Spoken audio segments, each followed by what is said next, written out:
Hi guys. Sorry, I don't have any music as an introduction today because I left my Mac downstairs. I hope you guys are good.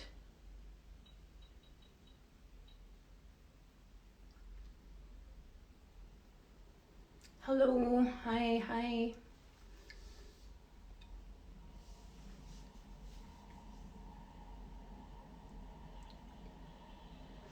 I think I'm a bit early actually, but it's all good. How's everyone doing? Hi Lawrence, how are you?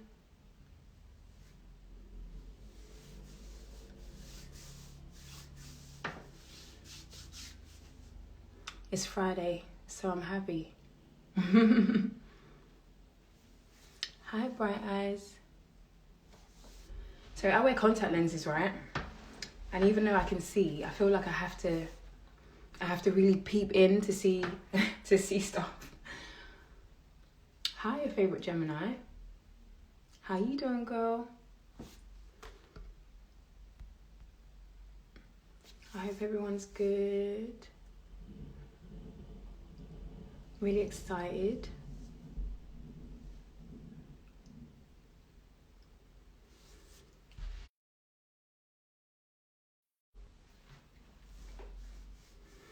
Hopefully it doesn't play up or act up with me today. Oh wow, South Africa. That's amazing. I really hope I get to visit one day. Actually no, I shouldn't say hope. I will visit one day. I'm going to. I have to. Your DP looks beautiful as well, by the way.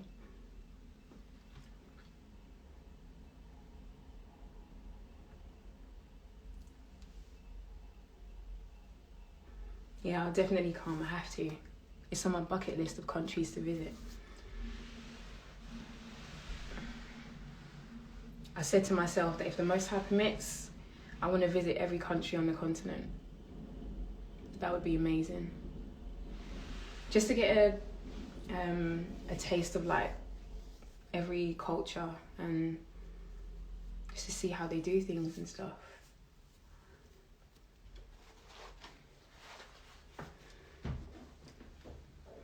I was even just thinking actually, I don't think you can even play music on live. They might even cut me off.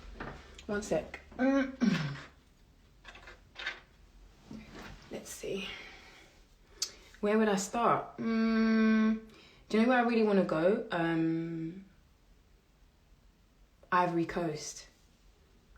I think that would be my next stop. If I'm gonna visit like another country, it will definitely be Ivory Coast because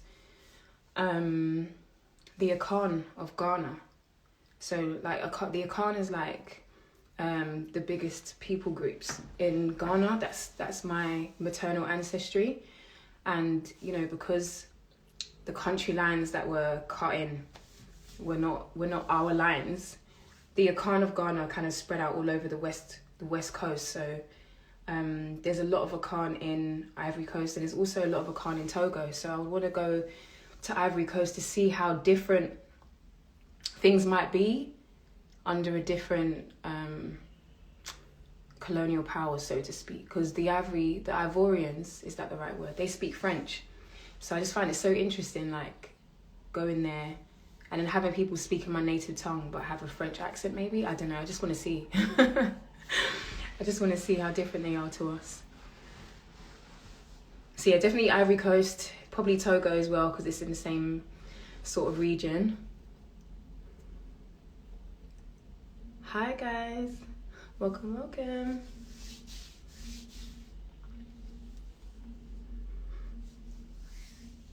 Let me know what places you visited. But yeah, I've been to Tanzania already, but I would love to go back because Tanzania is like heaven on earth to me. The place was so beautiful.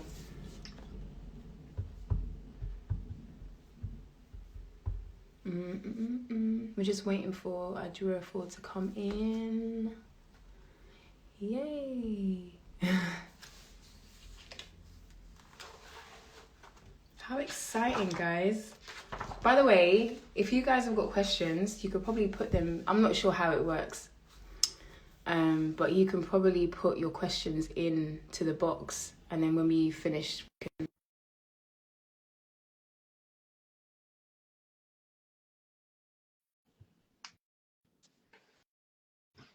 Hi.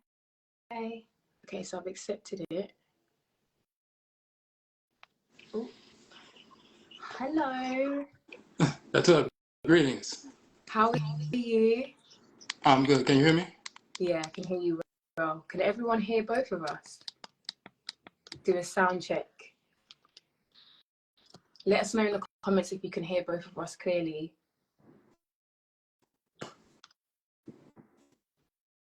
It's up. I can hear you. Okay, cool. How are you doing? I'm good. How are you? I'm doing well, thank you. Okay, thank you. Thank you, guys. So, okay, perfect. All right, amazing. Okay, so I'm so excited. I'm nervous but excited.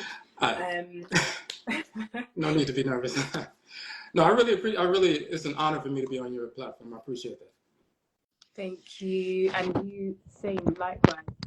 So I already gave like a kind of introduction in the video promoting tonight's live, but just by way of introduction, just to kind of reiterate, especially if you haven't seen it, that if you've been following the platform for a while, you would know that I've been like sharing my journey or my story on Instagram and YouTube for many years. I think it's about 7 years now. And so when I started my channel, I was very heavily in the Christian church. And so I feel like those that have followed me from that time have seen the progression of like, what is going on? So anyway, in 2020, I think that's when it all really started to kick off, like during the COVID period, and like everybody was at home. That's when I really started to research, because things I was seeing wasn't quite matching up to what I believe we've been taught in the church. And as I started to research, it was kind of like a gradual process of me like leaving the faith, but I didn't feel confident enough to be like, okay, I've left it. So I was kind of just dabbling in so many different things. I went from Pentecostalism to Seventh-day Adventism, and then I kind of got sucked into the Hebrew Israelite thing, because I'd already clocked at that point that there was some sort of connection to Africans and the Bible, but I couldn't quite put my finger in it. But anyway, fast forward to about 2021, I think that's when I stumbled on Odwirafo, the website, and I was like, this is like a treasure trove of like there's just so much information there. And I feel like prior to that point, my best friend's actually on here, so she can testify for me, but I was lost. Like I just felt like nothing I was reading really made any cohesive sense. There was always something that could kind of contradict what I was reading. And so I started to get really frustrated, to the point where I was like, I don't even know what to believe anymore. I don't know what I'm doing anymore. And then I came across your website, and it was like, as I was reading and gleaning from it, everything just became cohesive, especially because as an Akan woman myself, it just made perfect sense, especially because I'd already studied a lot of like what they would call Egyptology, but it's like everything got tied in together, and it no longer became looking for a faith. It just became just being myself, like just knowing who I am and just being myself. And so I just wanted to really credit you. Like I said, if it wasn't for your website, I don't know how that process would have gone. But also it's also an encouragement to me as well, like your platform, because it just goes to show that even if other people don't really understand what you're doing, you just do the work anyway. And the people that are meant to resonate with you, the people that are meant to be on the same walk or the same journey you're on, will find you and they'll resonate with what you're doing. So you've definitely been a massive inspiration to me as well.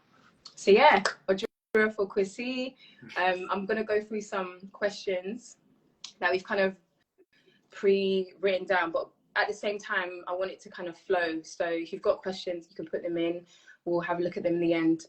But yeah, we'll just go through the process. Okay. No problem. Cool. So yes, I spoke a little bit of myself, about my journey. I just wanted to know kind of, even though I've read like pretty much all of your content, I don't think I stumbled upon like your personal journey, like how you got to where you are, how you got to connect to culture, and how you got to kind of know who you are as a person. So tell us a little bit about. So, okay. And by the way, I really appreciate your site, especially the journey from, especially when you went through the whole healing process with eczema and so forth. I have a few people, friends who have family members who were going through that process, and your site has really helped them out. So really appreciate what you're putting out. Thank you. But so for me, so for those who are unaware, I'm Odwirafo Kwesi Khan. So people often ask, did you grow up practicing ancestral religion? How did you get involved? So for us in America, of course, we were forced into the Western Hemisphere during what we call the term we use is Umusuo Kesie, which means the great perversity or disaster. That's the term for the enslavement era. So when we were forced over here, of course, we were practicing our ancestral religious practices. Akan people continued to practice Akan ancestral religion. Yoruba people continued their practices. Igbo people, whoever we were, we continued our practices.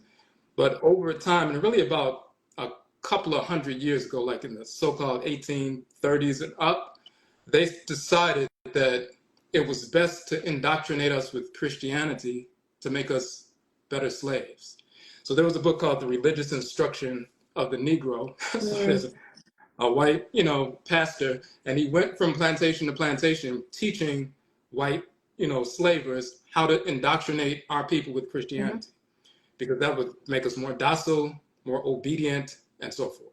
Because many of us, people read about enslavement, but thousands of us were freeing ourselves from enslavement, killing so-called slave masters, establishing independent maroon settlements all over the southern United States and west and east and so forth, and even north. We're the ones who waged war and forced the end of enslavement by making the Civil War happen and so forth. So all these different revolts. And our Khan people were noted for being one of the most, prone to revolt in North America as well as the Caribbean and South America.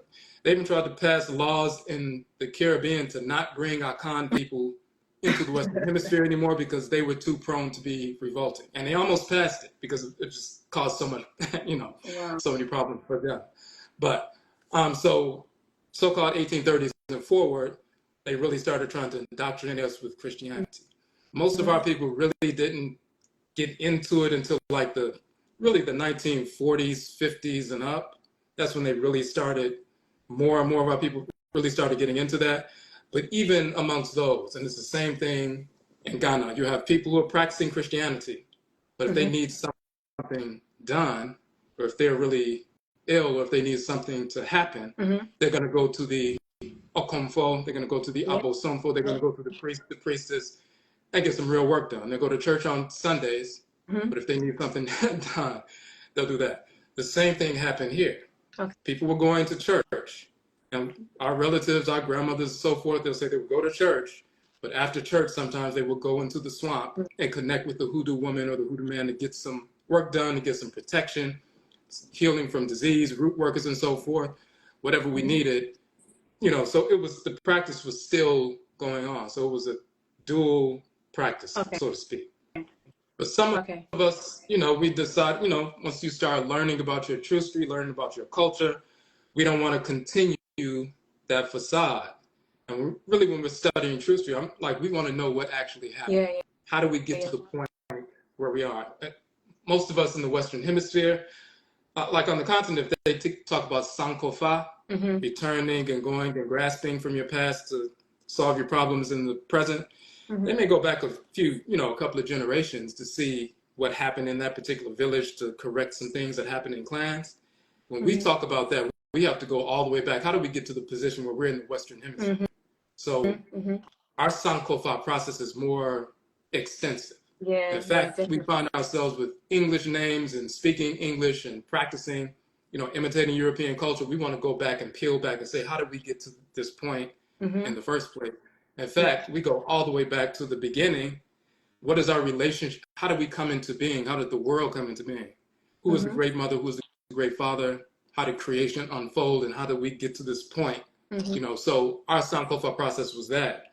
So we want to find out, what is our true history? Where do we come from? And the thing is, our ancestresses and ancestors, of course, they never leave us. We have our grandparents, When they transition, they still communicate with us. Our great-grandparents still communicate with us. And those first great-grandparents who were forced over here in chains, they still communicate with us. And they communicate with us, if we pay attention, in our ancestral language, because they didn't speak English. So they'll come to us in dreams. They'll come to us. Some people are clairvoyant. They can see an ancestral spirit in the house. So they'll speak in a different language, that we don't know about, but they will direct us to what this language is. Yeah. So that's a common occurrence for many Black people in North America, just in the Western Hemisphere in general. Some of us are scared to embrace that because of Christianity or Islam or Hebrewism and so forth. But some of us are like, we're going to return to our culture. So we started, peeling that back and doing the true historical research. And then we find that, when you study what happened when Europeans invaded Northern Northern Africa, learned about religion from our people in ancient Kemet, which is Egypt, and ancient Khanit, which is Nubia, and started corrupting the images and names of deities and cosmology and so forth. And we learned that they manufactured the Jesus character and Muhammad and Yahweh and Abraham, Isaac, Ishmael, Solomon, Sheba, Menelik, David, Moses, Brahman, Buddha. Then we start realizing they manufactured these things as a corruption of our ancestral religious practice, a small fragment. So less than 1% of our tradition, they even embraced, and then they corrupted that to make it appear that they created it. So that's like if I had a 100-page book and someone found it, took 99 pages and threw it away, had one page left, corrupted the information from that, then gave it a new title and said, look at the book I wrote. Yeah. Now, the only person that could figure out that came from me is me, because if I see that page, I could see somewhere in there that they stole this from me, even though it's corrupt. But 99% of it, they don't even have. Yeah. So once we learn, you study our ancestral language and culture from ancient Khanate Kemet and how we migrated, we start putting the pieces together. So it started like that. And then, we reject the fake religions and start re-embracing the culture that was passed down to us through our blood circle. And those my Samafo who showed me that Hoodoo is the Akan tradition, showing me the name that Hoodoo comes from Undu. But they don't just tell you, they make you research it to prove it. So they'll give you information, but then I have to go research it and prove that information so I could tangibly share that with the community. So that's how it started. Okay. I'm glad that you touched on that, though, because I think that's one thing that I even had written down in my notes to mention, is that when you've been like in organized religion for so long, there's a level of fear to kind of let it completely go. But I might wait until we get towards the bottom, because I don't want to throw us off. But you touched on something that I thought was really important about languages, and the languages that came from the languages that we speak on the continent, and how they're connected to the ancient language of Kemet.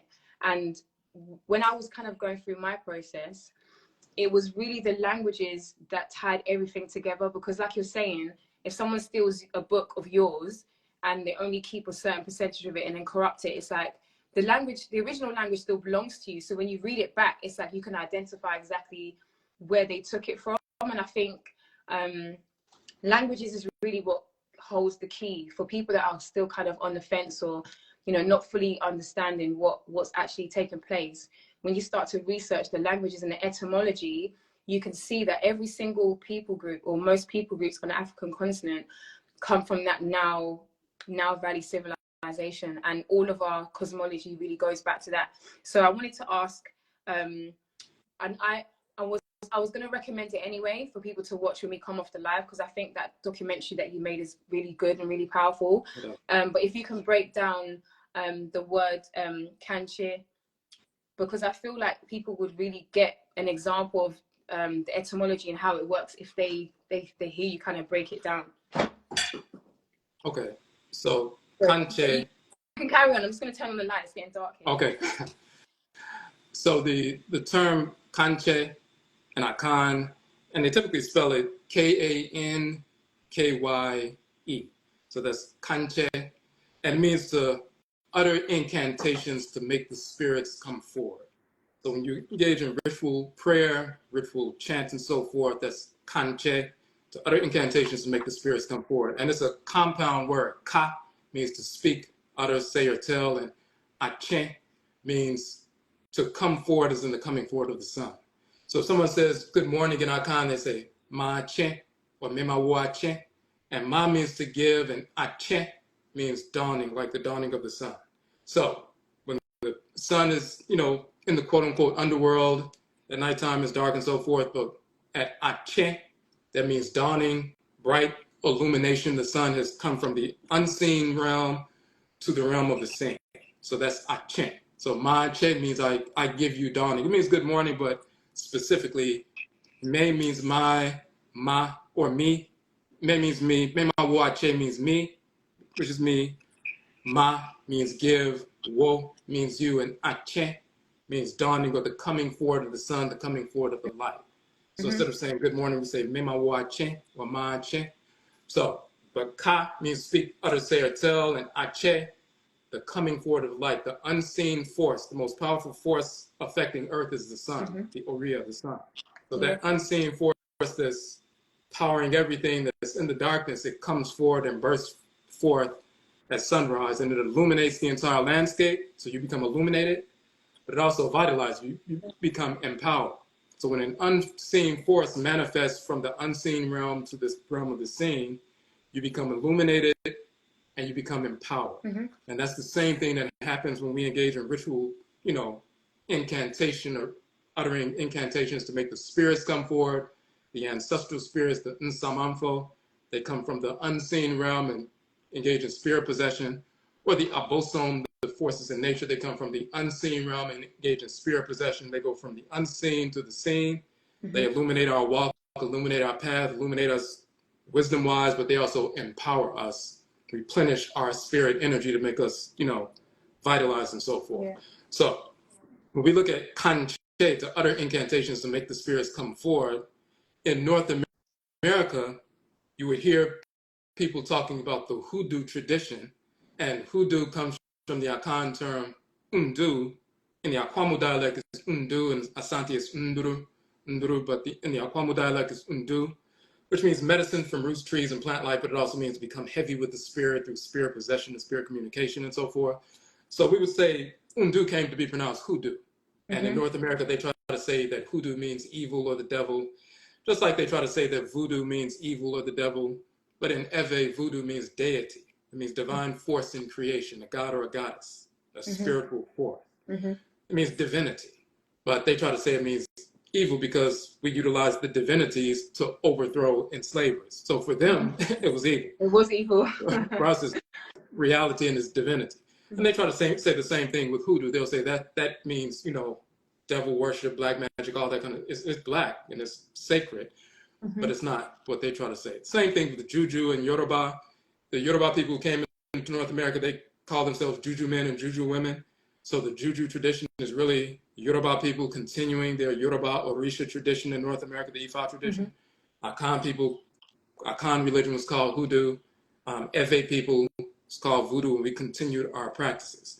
But we call it undu or hoodoo, but sometimes we would call it the kanje man or the kanje woman. This is a kanje man, a kanje woman. They're engaged in kanje. They thought that we were mispronouncing conjure, like a conjure man who conjures spirits and so forth and conjures energy, which is what we're doing. But we weren't mispronouncing the English word conjure. We were saying kanje, kanje man, kanje woman. And they just thought we were using a Southern dialect and we couldn't pronounce conjurer, so we were just saying kanje. But that's not true. So we proved that kanje in hoodoo in North America is the same kanche in our language, but to prove that the term kanche is not a Akanization of the English word conjure, we take it back to ancient Kemet, because kanche is comprised of two terms, ka, which means to speak, utter, say, or tell, and ache, the coming forward of the sun, dawning, and so forth. Now, if you think about Akan people in the early so-called 1900s, we're in the forest, they're sending, missionaries in the 1800s and 1900s to compile a dictionary and so forth so that, they can translate the Bible into trees so they can brainwash our people and so forth. But our people were not speaking English. They were not literate in English in the 1800s and early 1900s. But there's a 2-volume set written in the late 1800s, early 1900s, the Hieroglyphic Dictionary. It's a 2-volume set over 1,000 pages. And if you take that Hieroglyphic Dictionary and then put it next to the Akan Dictionary and start looking at all the words, you'll find the same words, same meanings, same deities, same goddesses and gods and so forth, same functions, same sacred colors. Now, you have a quote-unquote illiterate people in the forest, illiterate in English, but literate in our sacred language. Adinkra is a sacred script. Kente is a sacred script. You know, those are real scripts. So we're literate in our culture, but we're not literate in English in the 1800s and early 1900s. So you could say, if ka means to speak, utter, say, or tell, then if we're the same people, before you even look in the Hieroglyphic Dictionary, you should be able to find the word ka, and it should say to speak, utter, say, or tell. So you go into the dictionary, and ka means to speak, utter, say, or tell.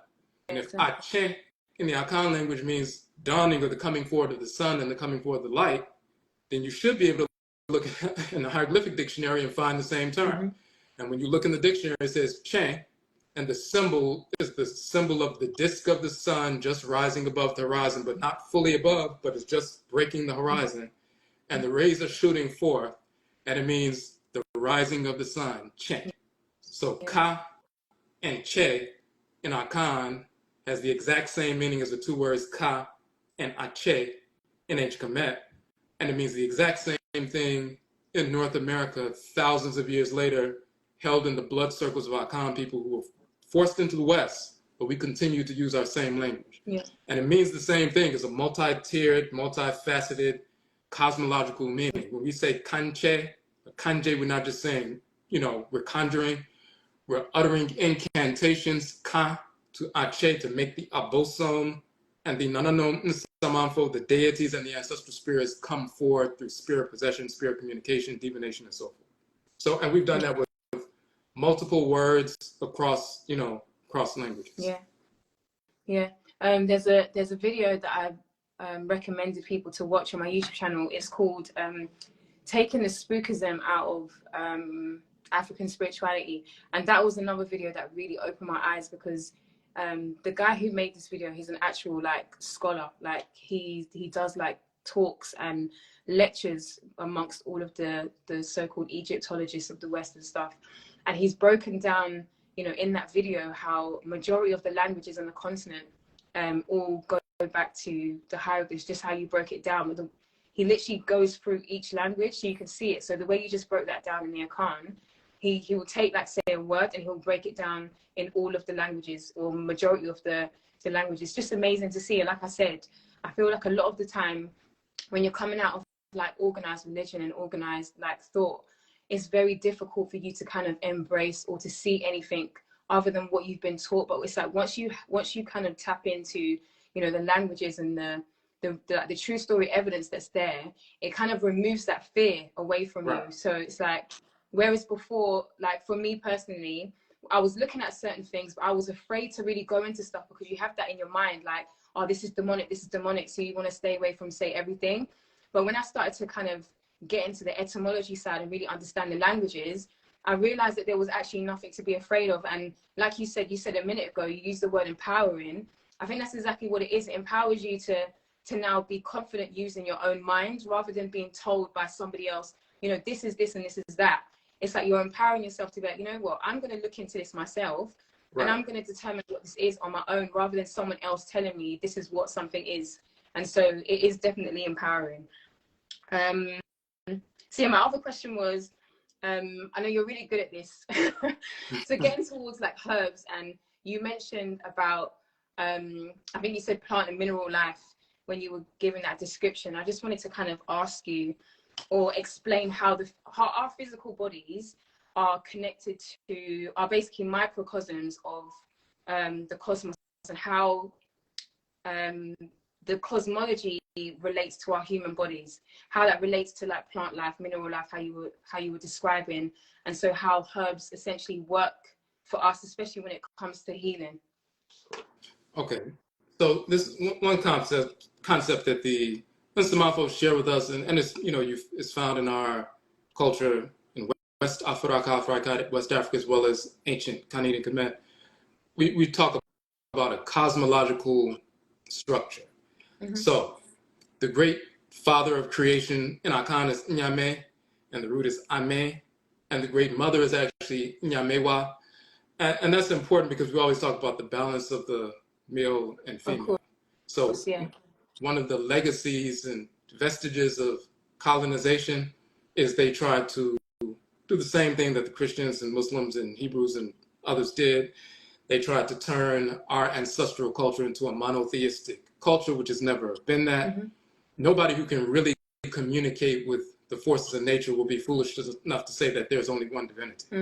They're saying that because they can't communicate with any divinities.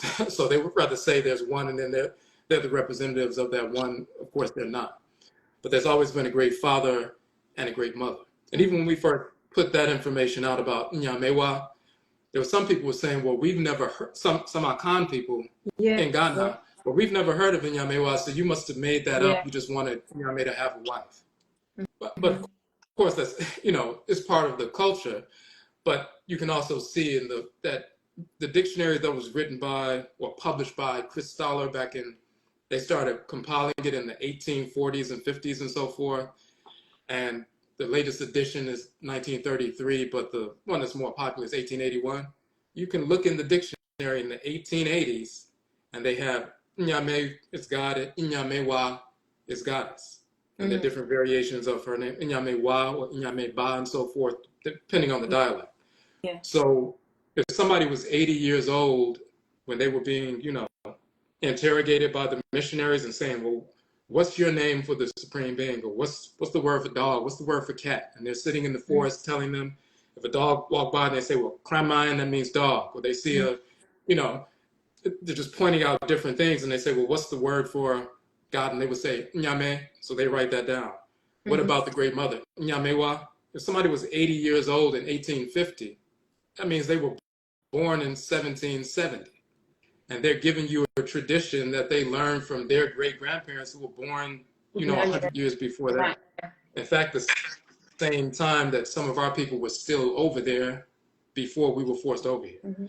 So when Minds to Mindful were like, it's not just Inyame, you need to find out who the great mother is. And then I found that, and then it was confirmed later. And then, of course, we have Amenet, the great mother in ancient Kemet. So you have Amen, the great father, sometimes called Amen Ra. And then you have Amenet, who is the great mother, sometimes called Amenet Raet, but it's Amen and Amenet. And that becomes Inyame and Inyamewa and Akam, but it's Amen and Amenet. That's the root. And even some people who teach culture and cosmology about ancient Kemet and Kanit, some of them still, even though they're trying to be African-centered or Afrocentric, sometimes they don't even realize they brought that Eurocentric mindset into the study. So they focus on Amen Ra, the temple of Amen Ra, Amen, the great God, and so forth. They'll take people to Kemet and take them to temples and do study tours. And we've shown, like, when we were in Kemet, you go into the temple of Apet Aset, which is so-called Karnak. Many of the pillars you see Amen and Amenet standing side by side.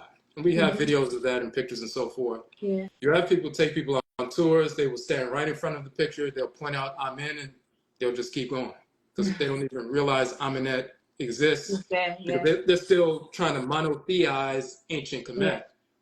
She's right there with her name spelled in the Medutu, and they don't even know who she is, so they just keep moving. They assume that she might be a minor, quote-unquote, goddess because they brought that monotheistic mindset or the male dominance into their study of an African-centered, philosophy.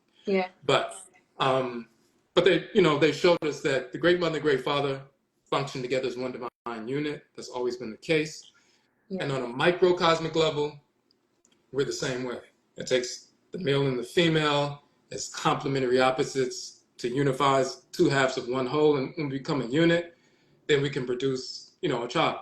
So Amen and Amenet, or Inyame, Inyamewa, two halves of the divine whole, they come together as one divine unit, and that's the supreme being. But they're two entities functioning harmoniously together.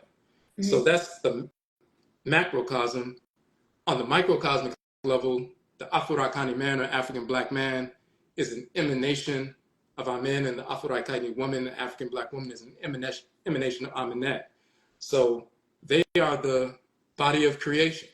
And inside their great divine body are smaller bodies, which are stars, planets, suns, moons, and so forth. And then inside those smaller bodies, it's plant life, animal life, mineral life, and of course on Earth, Afro-Kaini, or African Black human life. Mm-hmm. So when we look at our bodies, we're a microcosm of that. If you look at yourself as an emanation of the great mother, Amenet, I'm an emanation of the great father, Amen, then you're the great being, and then you give birth to smaller beings within your great being, which are your organs, brain, lungs, heart, liver, spleen, and so forth. And these are smaller beings that regulate order in the body of the great being. Mm-hmm. Those are like the deities, the Abosom, the Orisha, the Vodou, and so forth. Mm-hmm. They're the forces of nature that regulate order within the great divine body. Mm-hmm. And they are children of the great body. But then those organs give birth to even smaller beings, and those are the cells, liver cells, brain cells, lung cells, and so forth. And when they serve their parent organ, or their parent deity, or their parent abosom, or parent orisha, then those cells are serving you, the supreme being, at the same time. As long as they live in harmony with the role and the function and the divinity they were born of, and whose energy they carry, then they're serving you as they were designed to do. If they decide, I don't feel like being a liver cell today, I'm just a body cell, I don't want to give myself any labels, I'm not labeling myself, I don't see gender, when they start saying that, then they become cancerous and they cause problems in the entire body. Yeah. And then the immune system isolates them and kills them because they're going outside of the naturally created order. Yeah. But that's the structure. The supreme being, the deities, the organs, and the cells. The great mother, great father, supreme being, the planets, suns, moons, and stars, and so forth, the spirits that animate them, are the forces in nature. And then plant life, animal life, mineral life, Afro-Kaini, human life, that's us. And then for us, you're the great being, you give birth to organs, organs give birth to cells, and then there's a water system that permeates the entire body, and that's like the ancestral realm. When the cells die, part of their water leaves the cell body, goes back to the larger body of water, replenishes, nourishes, rejuvenates, and so forth. And when the cell is reconstituted and reborn, some of that water goes back into that newly created cell. That's like an ancestral spirit returning into one of those organs. And the cell is birthed back into one of the organs. And it's a child of that organ, a child of that divinity. So us as human beings, we are cells within the great divine body of the Supreme Being. Yeah. And if we're a child of a specific system, like if you're a child of the immune system, your immune system cell, you're going to have a natural energy complex. You have a natural inclination to correct order in the communal body, just like the immune system cells naturally are inclined to correct order or regulate order within the physical body. Yeah. If you're a spleen cell or a renal cell and so forth, you have a natural inclination to restore balance, like the renal system restores electrolyte balance in the body and so forth. You have a natural inclination as a healer or healeress to, restore balance within the communal body. So you have an inclination towards a certain kind of occupation or a set of activities that reflects your naturally assigned role. So you may be attracted to healing and root work and, herbs and so forth because you want to heal. So depending on what your function in the world is, or your function in the great divine body, then you're naturally inclined to certain kinds of behaviors. You have a natural energy complex. Your emotional expression is all a reflection of your divine function. So we don't talk about destiny because that can be, defined in different ways. In Akan, we have the Unkra and Krabia. That's your divine function. What is your function to execute in creation? Instead of saying what's your destiny, what's your divine function? Every cell has a specific function to execute in the body. Every Afro-Kaini or Afro-Kaini African individual, as well as every plant life, animal life, and mineral life, but we as Afro-Kaini people, we have a specific function to execute within the great divine body. So that's that cosmological structure. Yeah, that's amazing. So with regards to what you just broke down in terms of, the greater body and in our bodies, would I be right in saying that when it comes to like plants and herbs, especially when it comes to like healing, that there are specific herbs and plants that are naturally affiliated with certain organs in the body? Absolutely.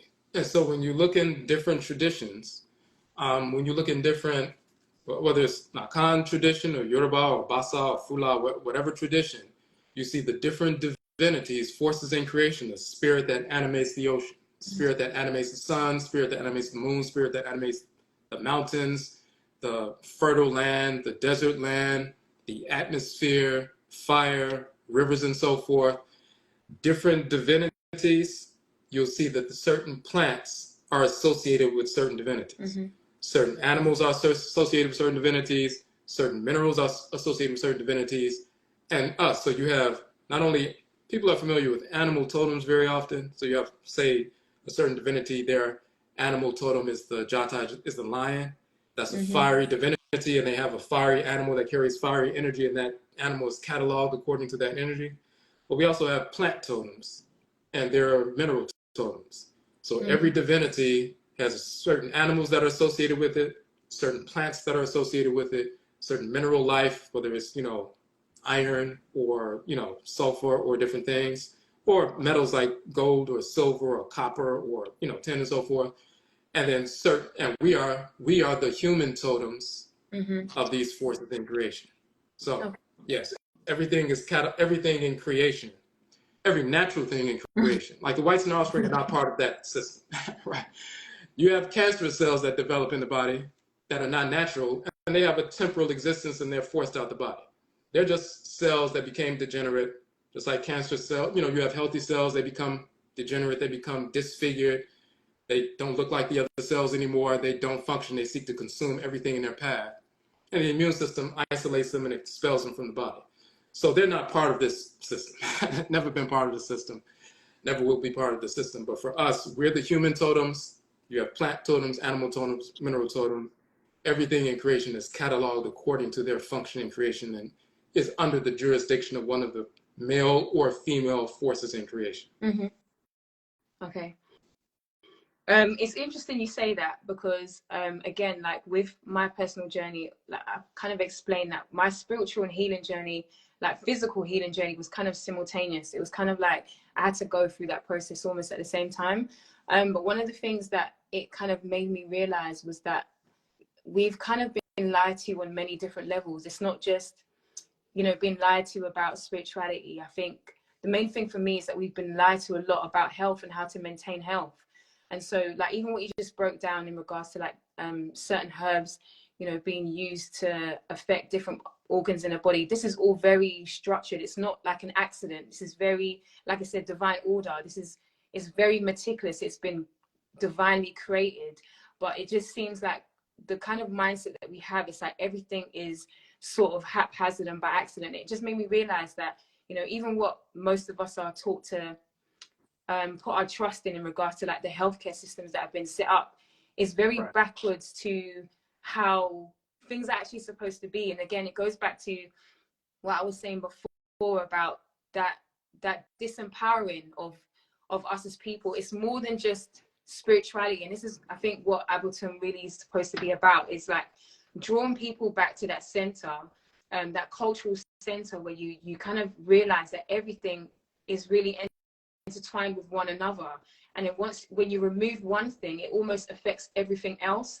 And so sometimes, like even for me, like I went through my health journey first before I started to really understand the spiritual side of things. But it was like once I got into the other side, it made everything really just make sense.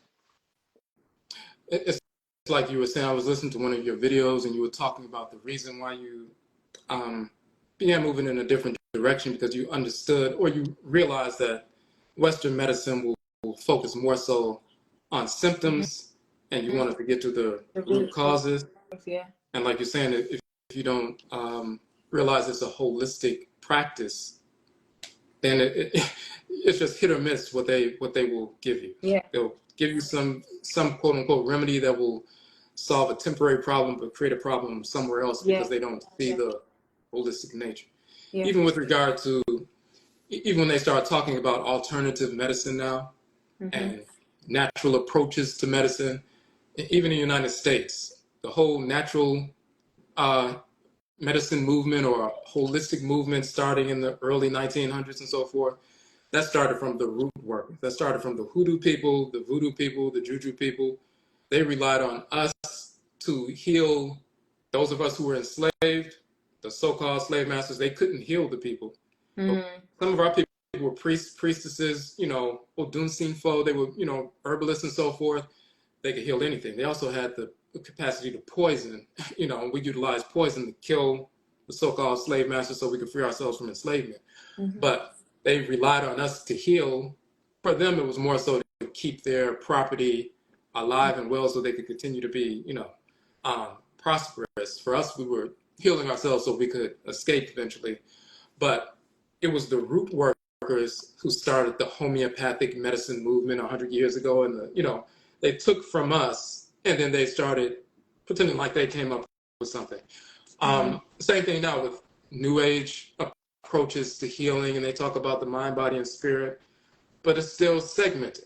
They'll talk about aromatherapy, sound therapy, color therapy. They start segmenting these different things as though they're different practices. And it's just a small fragment, a corrupted fragment of our traditions. We already had all of that holistic. So if you have color therapy, if you have a divinity and the sacred color is white, like with Awusi, the sacred color is white and black and green and so forth, but one of the sacred colors is white. Dealing with, transition, like with the Nsamanfo, and we put white powder over the bodies when someone transitions. You see Alsar, he's mummified with all white and he has a tall white crown and so forth. But one of the sacred colors is white. But then you have certain foods like white rice or yam and so forth, and those white foods, which is colors, are associated with that divinity. Then there are certain rhythms. The fiery divinities have different fiery drum rhythms. The cool, watery, flowing divinities have smoother, flowing rhythms. Those vibrations have a different effect on your physical body. We know that someone can sing and this vibrations can break a glass. But what are those vibrations doing to your organs? If you can pinpoint those frequencies and see which ones have a healing effect on different organs and glands, you can actually utilize that as part of the practice. We cataloged that thousands of years ago. So every deity has their own sacred color, sacred rhythms, sacred sounds. So we don't separate it as aromatherapy, color therapy, sound therapy, and so forth. That's all inclusive. The deity has a color, the deity has sacred music with sounds, sacred rhythms, sacred movements, sacred plants, sacred animals, and it's all part of that. And they tell the stories of the Abosom and what sacred animals they have and what their names are and what they did and how they interacted. They're giving you the entire holistic healing system through that process. Yeah, that's amazing. It's actually amazing. So I wanted to ask, we're getting towards the end now, but I wanted to ask, why is it important for people to kind of seek out their own personal blood circles or their personal lineages when it comes to culture? Because one thing that I've noticed, especially is more people are kind of trying to find answers outside of, like we said, like mainstream religion. They're starting to realize that things are not adding up. And one thing that I've noticed is that kind of people would almost gravitate, similar to me in the beginning, like just gravitate to kind of anything going. But why is it important for you to know what your culture is or what your personal lineage is from a spiritual and a well-being sense? Because it's based on how we were actually formed, how we were actually created. So Europeans would try to put forth this idea that, identity doesn't mean anything, names are just labels. Jackson and Johnson and William, those are just labels because they don't mean anything. But our names actually carry power, they carry force. And based on the specific configuration of sound vibrations, we have specific clans that carry specific names because they have a specific energy complex. And when you speak those names or say them or even recall them, those sound vibrations are released and they facilitate a healing effect, a defense effect, and so forth. So if you go back to the cosmological structure, when we talk about the great being, the deities, and human beings, creation, the great body of creation, sun, moon, stars, planets, the forces in nature that animate them, then plant life, animal life, mineral life, Afrikani, human life as the cells. And then in our bodies, we're the great being, our organs are the deities, and our cells are like the plant life, animal life, mineral life, and so forth. The cells are children of a specific organ, but they're also part of that clan, and they're different from another clan. They're all related. All your organs are related, and they, your heart needs the lungs to work and the liver and so forth, but they are different. The heart cells are not exactly the same as the liver. They're not the same as the spleen and so forth. They were designed to work interdependently, but they have their own agency. They have their own function. They have their own form. They have their own role and so forth. And that's sacred. We should be proud of that. Europeans want us to say, well, family doesn't matter, names doesn't matter, clans doesn't matter. That's just all made up just to organize people for economics. For them, organizing people by Johnson, the Williams group, and the Johnson group, and the McGillicuddy group, whatever other nonsense they have, for them, they're organizing themselves by, economic, endeavors. But for us, it's based on what divinities actually govern us, what energy complex governs us. We have certain names that the sound vibrations provoke the energy of the divinity that governs the clan, the metric clan and the patric clan. So we need to attune to the names that actually we are born with. If you have a specific, for example, if you have brass instruments, you have trumpets, trombone, French horn and so forth. If you blow into the trumpet, you have a certain collection of sound vibrations that come out. You put that down, you blow into a trombone, different set of sounds. You blow into a tuba, different set of sounds. They're all brass instruments. It's the same source of air, but because it's moving through a different form, the sounds that emanate are different. So when the divine living energy, which is Nyokumpon and Nyokunton, the creator and creatress, that energy is circulating through us. Because my instrument is totally different than somebody else's instrument. The energy moving through me, just like wind moving through a wind chime, and the sounds emanate. If the wind chime is larger, it's going to be a different sound. If it's smaller, it's a different sound. The specific form that I have, the life force energy circulating through my form generates a specific collection of sound vibrations, which is really my true name when I attune to it and we take on that actual name. Because when we speak that set of sound vibrations, it stimulates our spirit. When the same energy moves through you, you have a different form. Nobody has your exact form unless you have an identical twin, right? So that specific set of sound vibrations moving through you, there's going to be a certain, collection of sound vibrations that you can hear spiritually, clairaudience, somebody who can attune to. Some people can see spirits, some people can hear them speaking and so forth. But if you can attune to that spiritually, that set of sound vibrations reflects your unique structure of your spirit. And the same thing with clans. We're born into certain clans. It's not just that we look the same and have a similar phenotype, and you can see, oh, they're from that clan. Their noses look a certain way. Their heads are shaped a certain way. They're governed by the same divinity on the matriclan side and patriclan side, and they carry a certain energy complex. And when you speak that and incorporate that in your ritual practice, then the entire clan is radiating at a harmonious frequency. If they decide to say, just like we said with the cells, if a liver cell says, I don't care, I'm not part of the liver clan anymore, I like what the spleen clan is doing, I'm gonna imitate them, then they're out of sync. And only white culture, Eurasian culture, will tell you that your clan is not important, your name is not important, your culture is not important, because they know that when we step away from that, that creates discordance within us individually, spiritually, with our Samanfo, with our ancestresses and ancestors, with the divinities that govern us. They don't know they can't tap into that, but they just know if we go against that, it's going to cause problems for us. So they try to convince us, forget about your clan, forget about your name, forget about your culture, and just follow us.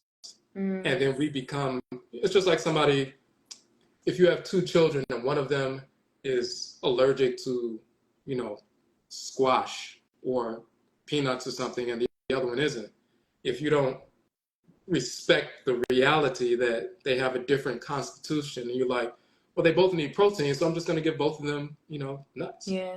One of them is going to suffer because you're not recognizing the differences between the two. Yeah. They need protein, but they need to get it from another source. Yeah.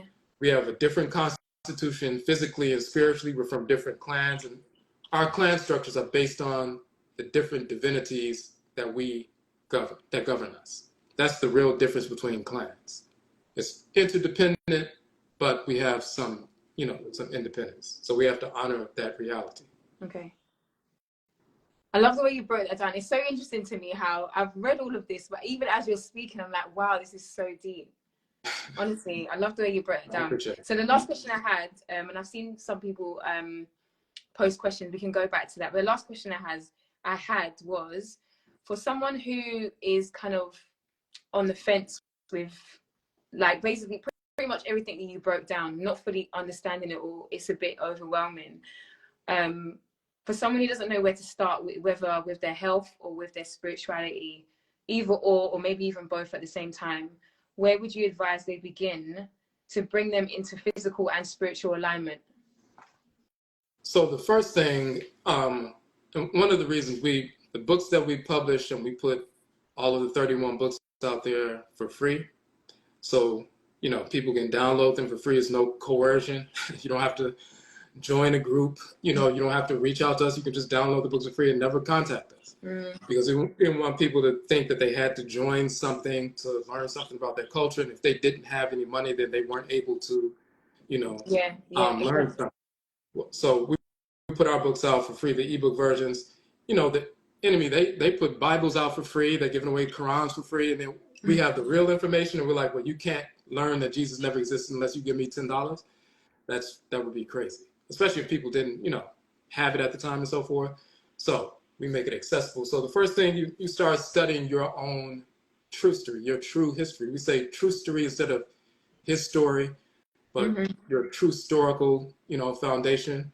And once you start studying that, in our book, The Kuku Tuntun, The Ancestral Jurisdiction, that's one of the first ones we put out. When we talk about the origin of creation, the unfolding of, creation and so forth, and we go into detail about the fictional characters of the Bible, Quran, and Talmud, and all of that. But learning about ancestral culture, it starts off with communicating with your specific direct spirit-genetic ancestresses and ancestors of your clan. So you can establish an ancestral shrine, a very simple ancestral shrine. And sometimes people overdo it, and they try to overcomplicate certain things. And even the word shrine or nkomre and so forth, they try to make it seem like it's something unusual. Going to an ancestral shrine, setting aside a space where you sit to commune with your great-great-grandmothers and great-great-grandfathers who were honorable. You're sitting at a space, you're blocking everything else out, and you're focused so you can be informed. Now, we sit in front of shrines every day. If somebody sits in front of a television, they're sitting in front of a space, they're blocking everything else out, they're being informed by images and sounds on the screen, but it's not something typically that's empowering our people. So we're sitting in front of their shrines for hours, or a computer for hours. But when we say sit in front of a different space, block everything else out, and listen to the images and sounds and direction from our people, then they try to say it's something wrong with it. So they want to sit in front of their shrines. But we establish an ancestral shrine to communicate with our direct blood ancestresses and ancestors, the honorable class of our spiritually cultivated ancestresses and ancestors. That's the greatest institution of learning. The ancestral shrine, the Nsama Nkomre, as we say, is the greatest institution of learning for ancestral religion that anybody can have. And then they will direct you to, people who have information that you can research and tangibly, confirm for yourself. So you don't have to operate based on belief. Anything the Nsamanfo show you, or the Abosom show you spiritually, they're going to give you the keys to find it and confirm it tangibly and physically, so it can come from, quote unquote, heaven to earth, and from the spirit realm to the physical realm, so you can verify it in all ways. Yeah. And I think that's really what changed everything for me was, like I said before, getting to that point where it wasn't me just believing stuff because somebody else had told me certain things. It was like researching it and then confirming it. So I was walking in the knowledge of things rather than just the belief of things that, you know, Exactly. you don't have any proof of. It's like like I said before, it's very disempowering because you're essentially trusting something that's not really there. It's like me telling you to sit down but not knowing whether there's a chair behind you or not. It's like, how do you move with confidence? It's like you knowing who you are and you kind of knowing, you know, where you're from, what your culture is, and how, you know, all of these things like emanate with one another gives you that confidence to actually move forward in life and make decisions in life. Whereas if you don't know what you're sitting on, you don't know what your foundation is, it's like you're not moving with confidence. And I think that was really the main thing for me, and that's really what this whole journey has kind of taken me on. At first it was like I was in, you know, organized religion. This is what my family was sort of like swept up in. And then as time went on, doing all of that research, like I said, at first I was afraid of everything. I was like, this is witchcraft, this is demonic. But as you said, like once you get that knowledge, it's like there's no reason to be afraid, because you can see literally how, you know, things have been demonized intentionally, things have been made fearful intentionally, and it really does disempower you, not just from a spiritual perspective but also from a health perspective. Because most of the time, you know, even in our community, whether it's in the US or in the UK, when you get diagnosed with something, it's like, it's almost like the violins come out. You feel like your whole life's over, you don't know what to do. You know, people get diagnosed with cancer and they'll go and sit down and take, you know, rounds of chemotherapy.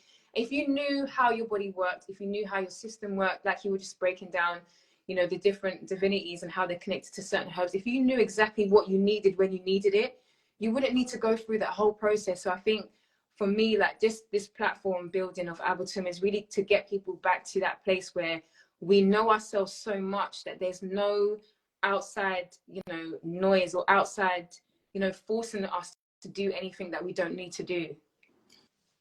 Exactly. In fact, it's so fear-based that they understand that, you know, people who become gripped with fear, that compromises your immune system even further.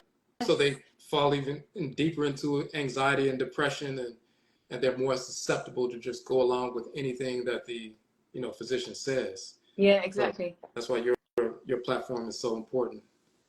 Thank you. Because literally, I think that's something that I think I spoke about like in the early days, that once I started to read up a little bit, I'd already started a bit of research because my father-in-law at the time had been diagnosed with cancer, and my son was having seizures like every week. They started off quite like sporadic, but then they got frequent, and I was like, what's going on? So I was doing all these different lines of research.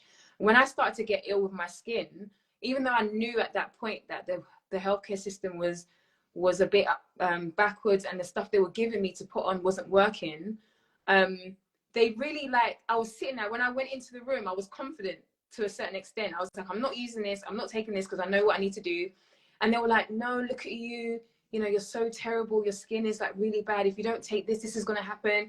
And there would always be like fear mongering to the point of death. Like, if you don't do this, you know, there's a possibility that you could die of this, and there's a possibility you could get this. And it's like, once you start hearing those almost negative, what's it called, judgments against you, so to speak, it's like everything in you kind of shuts down, and then you're willing to kind of go along with anything that the doctor says to you at that point. And I feel like it's very similar to how it works in, you know, mainstream religion, where it's like you can't think for yourself. If you start to say anything, or you start to, you know, question anything that doesn't seem right to you, you might bring it to a pastor, you might bring it to an imam or someone who's, you know, considered a leader, and then they'll start fear mongering you with hell and hellfire and all sorts of stuff. And you just kind of, you just get taken aback. You're like, okay, cool, I'm just going to toe the line because you're afraid. And I think that's another thing for me. It's like really removing that fear factor, because once you know, you can't be deceived anymore. Exactly. And you were saying that because at first I thought you had the issue with eczema for like ever since you were young, but you were saying that only started a few years ago, right? It was, I think the first time I've dealt with it twice. So the first time I had it was in 2017. Okay. And then I healed from it in about a space of a year and a bit. And then it happened again in 2022. I think it was 2021 or 2022. Okay.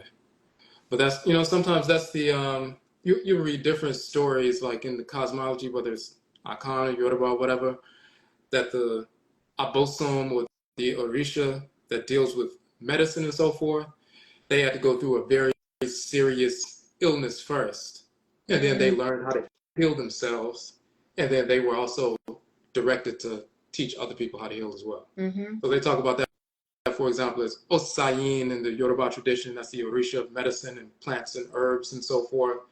He was going through a great deal of, serious illness, and he was in the forest, and he was told, to heal himself. And once he learned how to heal himself, then he became the Orisha of medicine. And he began to show other people the medicinal use of thousands of herbs and so forth.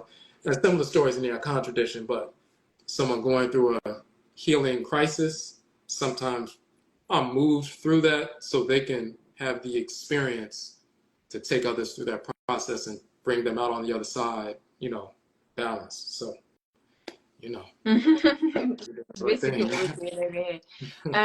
So yeah, I'm done with my questions. So if anybody's got questions for Odwirafo Kwesi, by all means you can put them in the comment section. But thank you so much. Like, you've taught me so much, even though, like I said, I've gone through pretty much all of your material, but I've actually learned something even myself on this live. So I really hope that this really resonated with those that are watching here. If you've got questions, then you can put them in the comment box before we go.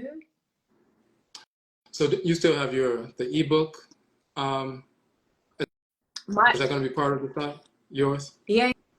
So they're both my ebooks are still on the website. So there's one that's I made that one free, so people could kind of just get an overview, and then there's another one that's a bit more comprehensive. And I think there's 2 webinars as well. So one of the webinars is directed for just like skin healing and the skin healing process, and the other webinar was more based on that trauma and how trauma affects the body and makes you unwell as well. That's so important because it's becoming popular for people to talk about mental health now. Like, it used to be a stigma, but now a lot of people are talking about it, but they're still talking about it, in a Western context. And we have to place it, the original psychiatrists and psychologists and therapists are the Okomfo and Abosomfo, the priests and priestesses are the counselors. They're the therapists, they're the psychiatrists, they give the medicine and so forth. So we already have that. So we don't have to, again, we don't segment it. It's all inclusive in our culture. So we really found our culture there. Yeah. All the answers are there. And I think honestly, this journey has been emotional. It's been, when I describe it to people, it's like, it's almost, it really does feel to me like a death and rebirth, because it's like everything that you thought you knew, everything that you kind of held dear to is kind of lost, and you have to start again. But the beauty that comes out of it is so amazing. I think there's such a beauty that comes from embracing yourself, from embracing your culture, from embracing your people. It's so amazing to me. And so again, this is what you're doing with your platform. This is what I seek to do with mine, is just really just help people to collaborate themselves back to themselves, so we can move forward just as a whole.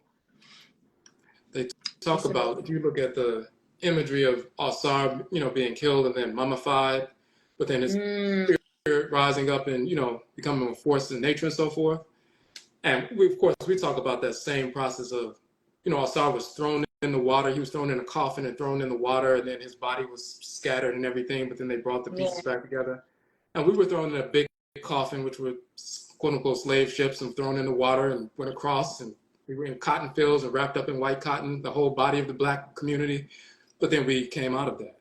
And sometimes that death process is the precursor, like you said, to rebirth. So you can see a caterpillar, but once it's quote unquote mummified, eventually the butterfly comes out. And you're going through a process where you were, wrapped up in eczema, so to speak, and mummified with that, but then you came out of it as a healed person. It's the same thing. Yeah, so true. Guys, thank you so much. I can't see anyone writing any questions, but I think people are saying that it was insightful, the live was amazing. So thank you so much for taking the time out to sit down with me this evening. Well, it's evening here now, but it's afternoon your time. But thank you so much for taking time out of your day to to sit with us. Again, just to kind of give a recap for those that have joined a bit later, the reason why I asked Odwirafo Kwesi to sit down with us today was to really give people an understanding of why I want Ableton to function the way it does. I want it to literally be a cultural movement, so to speak, a cultural platform that allows people to collaborate themselves in every aspect. Like as I explained with my journey, it was very fragmented because of the sort of upbringing that I had to kind of find all of these bits and pieces before I could put everything together. But if people are able to go to like one place and find all the information they need to heal themselves, whether it's on a spiritual level, whether it's on an emotional level or a physical level, you've got everything there. But again, it's embedded in your culture. So this conversation was mainly based on the Akan cosmology, because me and Odwirafo Kwesi are both Akan, but this applies to every African culture on the continent, and you can find all the same cosmologies that he broke down, the same principles that he broke down in every single language, every single clan, as he was saying, on the continent. So don't feel like, oh, because this is Akan, this doesn't apply to you. If you're African and indigenous, it does. So all you need to do really is just to go back to yourself, you know, start to ask questions. That's what I had to do. I was like, Mum, what's this? Dad, what's this? Like asking people everything. And it's like, once you get into that, you know, really discovering yourself, you begin to see how things just tie in. Like my grandma has been passed away for 12 years now. But when we were growing up, she taught us so much that you kind of just, you don't really pay much attention because you're just not really on that wave. But it was like, once I started to get into this, I'd be like, oh, I remember when grandma told me this. I remember when grandma told me that. And it kind of gives you that sense of, you know, identity, kind of like, it really gives you that sense of worth because you know who you are. And nobody can take that away from you once you have it. Right. In fact, so we need to, I need to bring you on my platform too, so we can, I got to interview you now. So we got to set something up so we can talk about the crowdfund and everything. How many days do you have left for the crowdfund? 12 days, I think. Oh no, it's 12 from tomorrow, 12 days from tomorrow. Okay. So 13 today. So yeah, we got to do something. Okay. I can see one question, I think. It says, about 2 years ago, I processed some childhood trauma by addressing my inner child. In his stead, was I lost sight of him for a second. I was replaced by a hawk-headed deity, Kojo. Oh wait, I lost sight of me for a second, where he was a pillar of light with a hawk-headed being. You might have to explain that a bit more, because I don't understand. Okay. And me, I'm looking at it. Oh, okay, you can see it as well. Okay.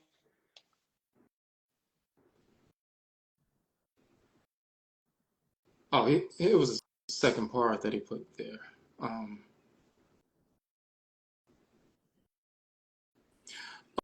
Oh, so you're saying that you saw a hawk first, and then there was a pillar of light afterwards? Is that what you're saying? Okay. Instead, I was lost sight. So you're saying a hawk-headed being. So in the culture of Kemet, and then you also see the hawk is, you know, also similar to the falcon. So in our culture, for example, the Oyoko clan, the sacred Achinebwa, is Akrama, which is the falcon. But Osansa, the hawk, is also, you know, similar and part of that family and so forth. So you'll see that that's the major clan totem for the Oyoko clan in Akan. But also in ancient Kemet, you will see Heru, the sacred animal totem is the hawk. The word Her means hawk or falcon.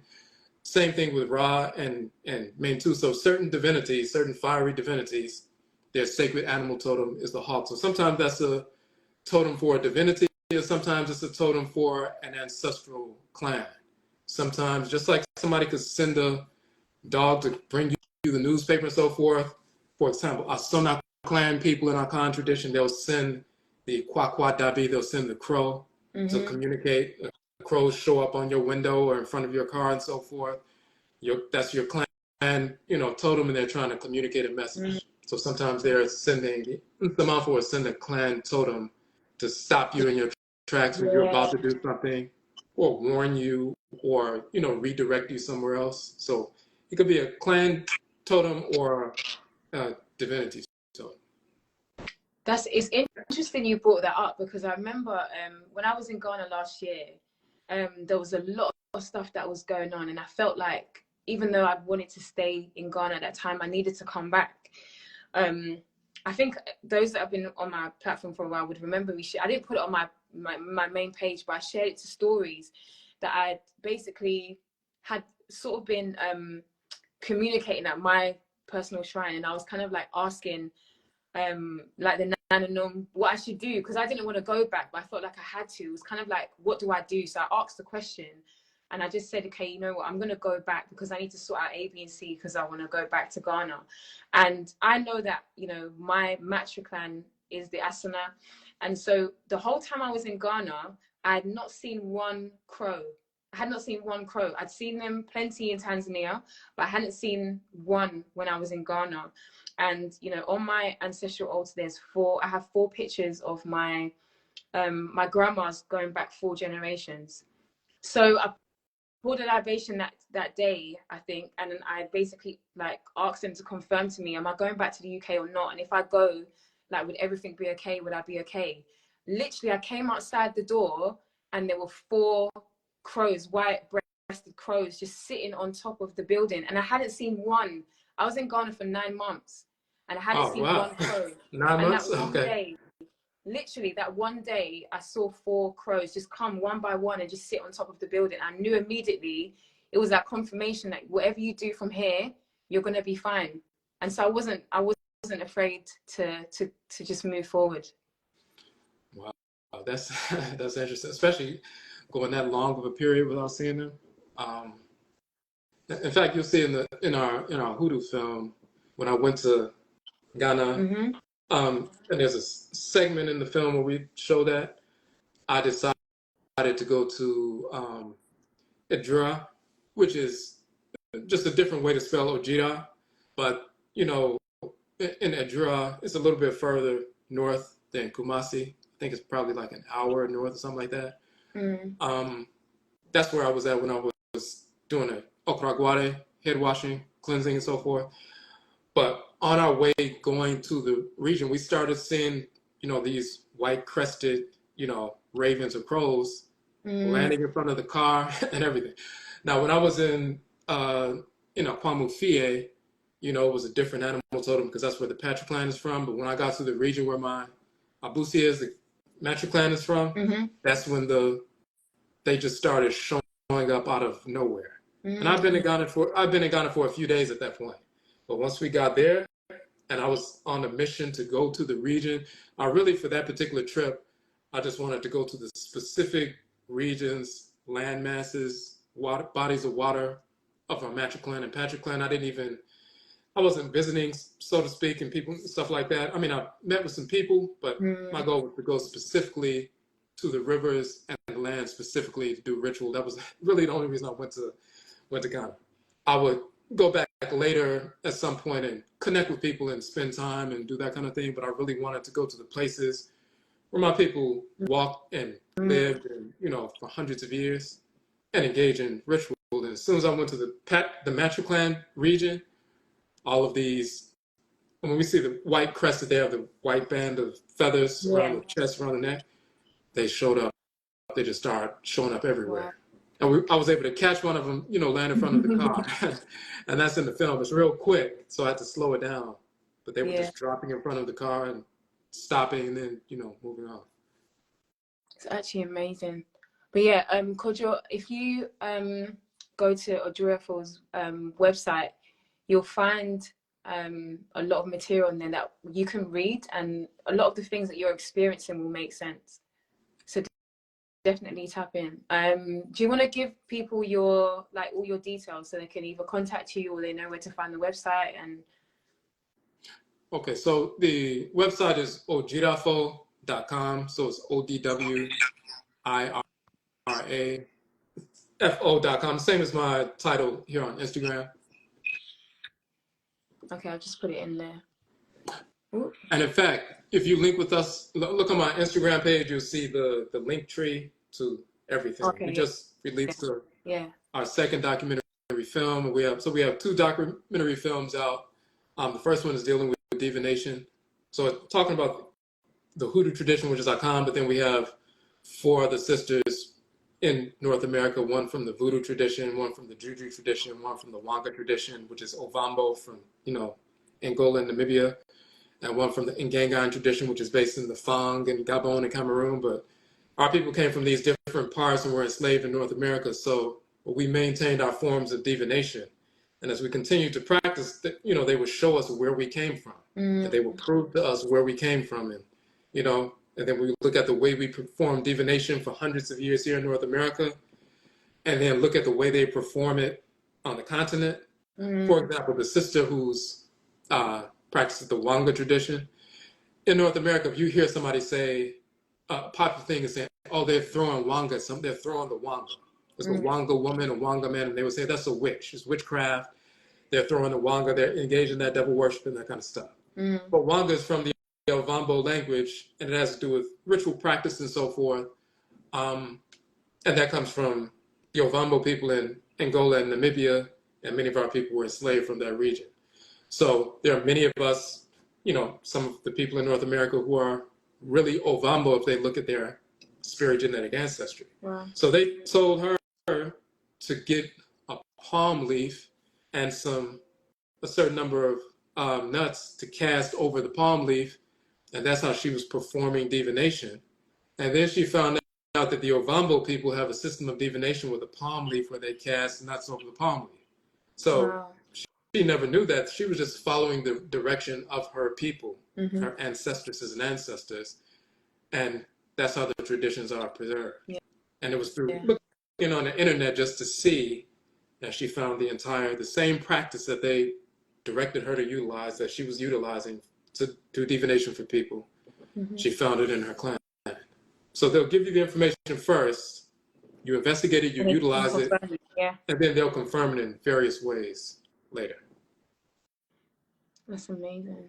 So guys, I can't see any other questions, so I'm going to end the live here, especially because we don't want it to be too long. I hope people can watch it, like if they weren't able to see it live. But again, Odwirafo Kwesi, I'm so grateful for you coming on here.